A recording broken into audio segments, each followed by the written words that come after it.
실손보험을 이용해 병원들이 과잉 진료를 하고 환자들은 의료 쇼핑을 하는 문제가 계속되자 정부가 결국 칼을 빼들었습니다.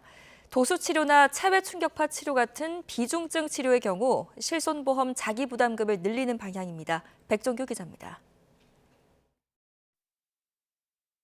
경추의 통증으로 병원 진료를 받은 환자의 진료비 세부 정산 내역입니다.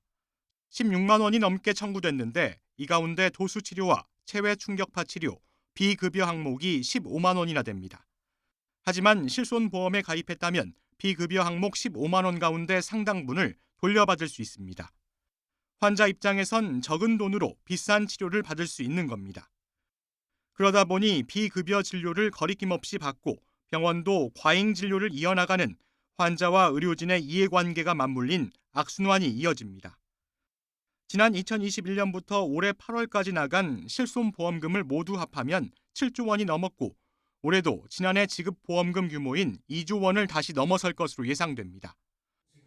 이처럼 비급여, 실손보험의 부작용이 커지자 정부가 칼을 빼들기로 했습니다. 비급여와 실손보험이 공적 보험인 건강보험과 조화를 이루지 못하면 밑빠진 독에 물 붓기와 다름없습니다. 실손보험 개선안을 연내에 마련하기 바랍니다. 우선 비중증 과잉 진료와 도수 치료, 체외 충격파 치료 등을 급여화해 관리하는 방안이 추진됩니다. 이렇게 되면 병원마다 다른 치료 비용이 모두 같아지고 환자 부담금이 늘어납니다. 또 실손보험 보장에 제한을 두고 치료 횟수를 제한하는 방안도 고민하는 것으로 전해졌습니다. 앞서 정부는 급여 진료인 물리치료를 받으면서 비급여인 도수치료를 동시에 받는 이른바 혼합진료도 급여를 제한하겠다고 밝혔습니다.